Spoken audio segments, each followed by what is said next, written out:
Hi, this is Oleg Borisenko and Market Access Insider channel. In our programs, we discuss organization and financing of healthcare services and medical technologies in European countries. Today we're in Prague, Czech Republic, and we're going to talk to Pavel Hroboň, who is the managing partner at the Advanced Healthcare Management Institute. In this video, we're going to cover a broad range of topics, including organization and financing of healthcare services, role of DRG and health technology assessment in Czech Republic. Hope you'll enjoy the program.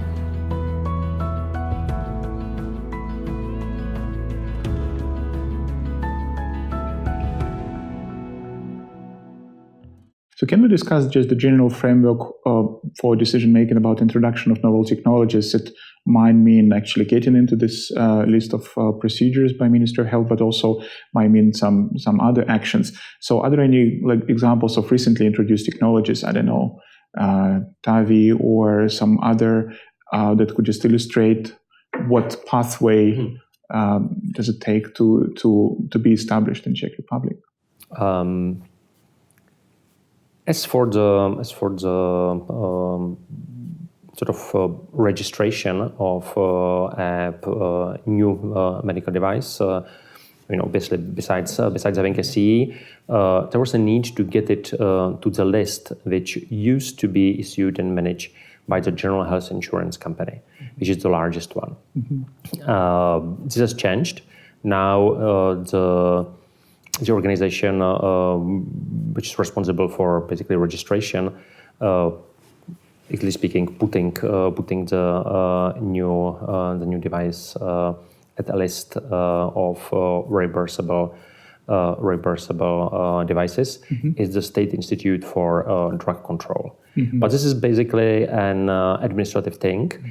unless the producer claims that the new device is a brand new technology which doesn't fit into any of existing categories. Mm-hmm. And then there is a discussion how a new category should look like, and this obviously takes some time. Mm-hmm.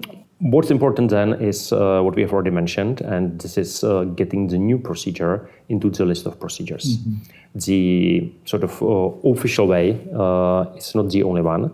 There have been quite frequent examples when at least some insurers, and pretty often this has been the General Health Insurance Company of the Czech Republic, agreed on sort of a provisional reimbursement or a pilot. And in that case, they have issued their own code for the list of procedures. And this actually enabled proper coding of the procedure before the end of the official negotiations. All right, interesting. So it's kind of a pilot. Yeah. So this is the issue of the list of procedures. The interesting thing is that hospitals do send insurers data, of course, which are necessary for DRG classification, but they also continue reporting data in the way they did in the time of fee-for-service reimbursement. Mm-hmm. So even for inpatients, the hospitals do report individual procedures which have been performed, and they also report so-called separately reimbursable devices and drugs. Mm-hmm. These used to be reimbursed truly separately 25 years ago. Mm-hmm. So it's only the tech which remains, but this basically includes any more expensive device or pharmaceutical, which is either not always used with the procedure, or where you can have a rather wide choice of devices or pharmaceuticals to choose from. So this is also one reason why even in the acute hospital setting, it is important to get a new technology or a new device, exactly speaking, new procedure into the list of procedures, mm-hmm. for this reporting purpose, mm-hmm. which has no immediate impact on reimbursement, because reimbursement is based on budgets and DRG, but for reporting purposes, this is necessary. Mm-hmm. So far for getting to the official lists, etc.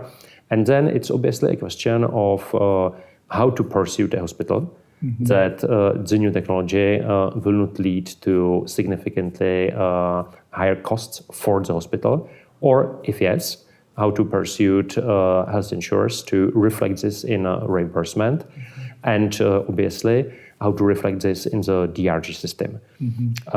The reflection in the DRG system, unfortunately, has been missing in the last 3 years, because once it has been decided that a new DRG classification for the Czech Republic is being developed, the old classification has not been regularly updated, and also it should be said that we never had a very clearly defined system like Zusatzgeld in Germany.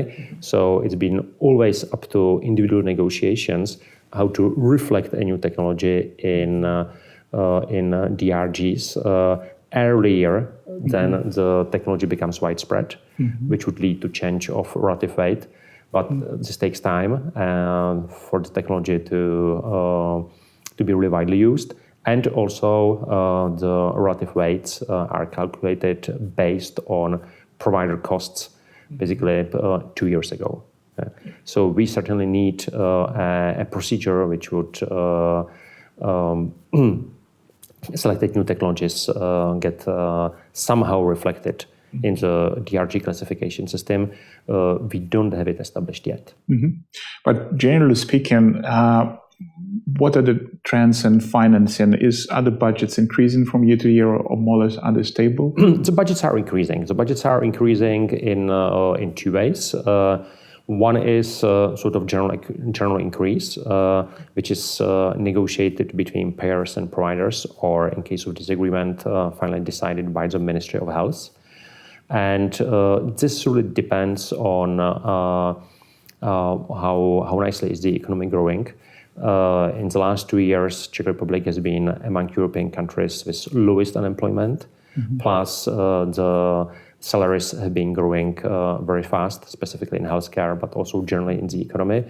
So the inflow of money into Czech healthcare has been around 6-8% a year, which certainly will not last forever. Most of this money has been used for across the field increases, which means everyone has got whatever 4 or 5% increase on the previous year, but part of the increases have been sort of ring-fenced for new technologies.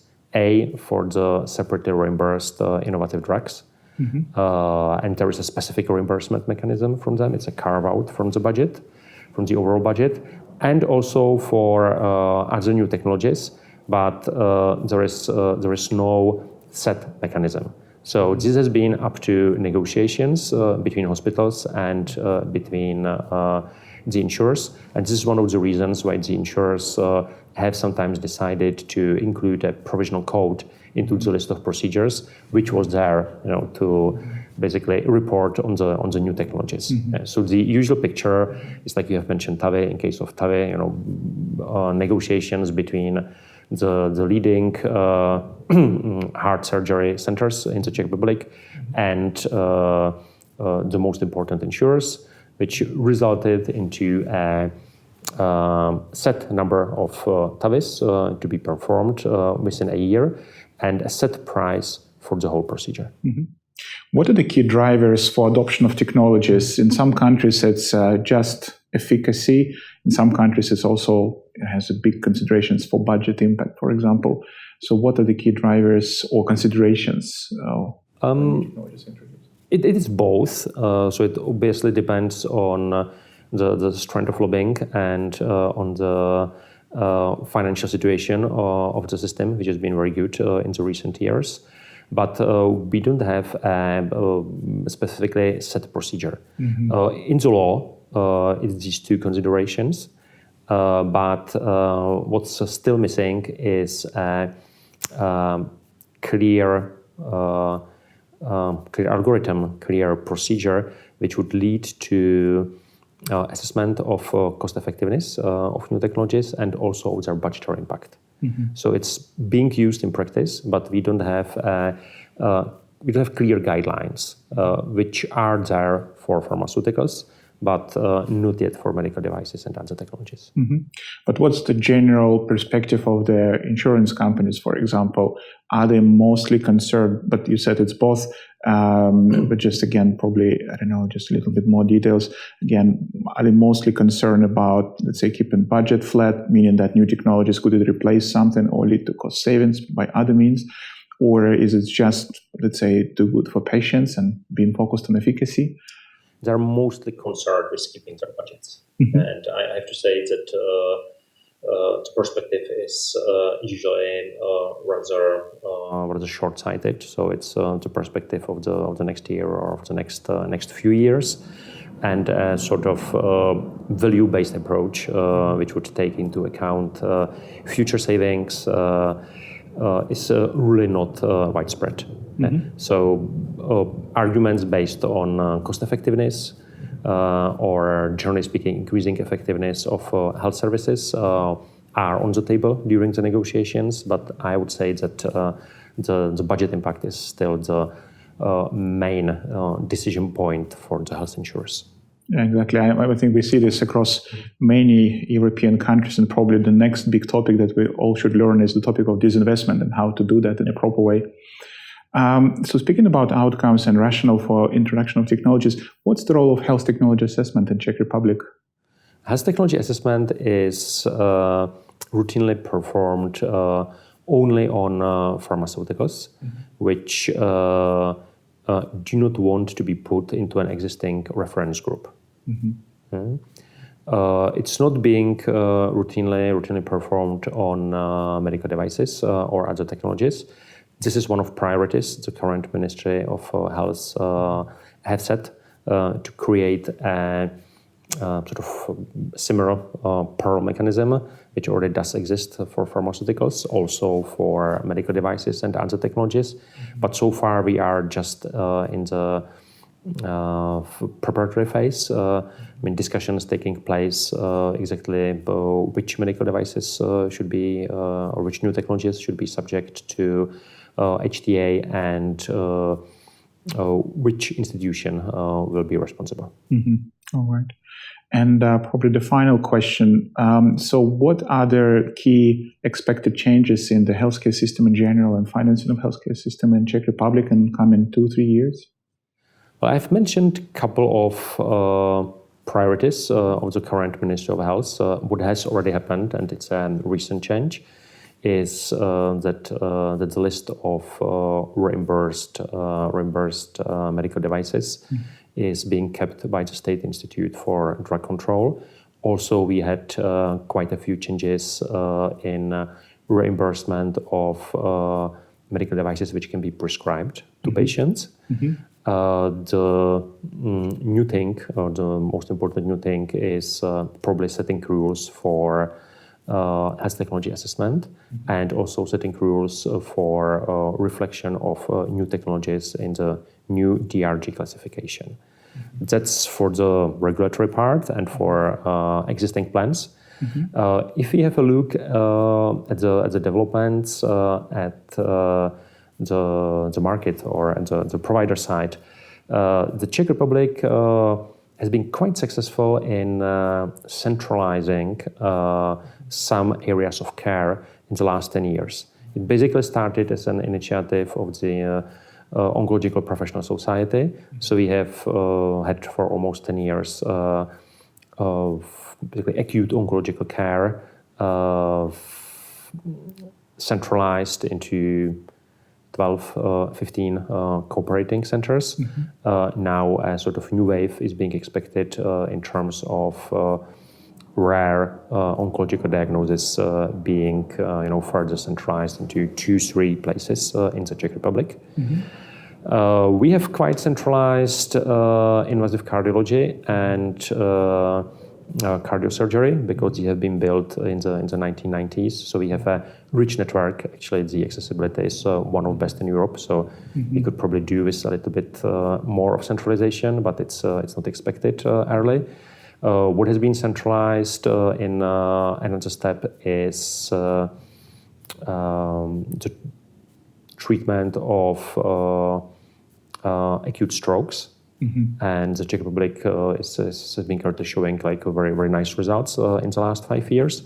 And further centralization is expected. It's not going to be so dramatic, but to give you an example, for example, if we had a look at operations being performed in small hospitals in one of the regions in the Czech Republic, so sort of small department of surgery usually performed 3-4 resections of pancreas a year.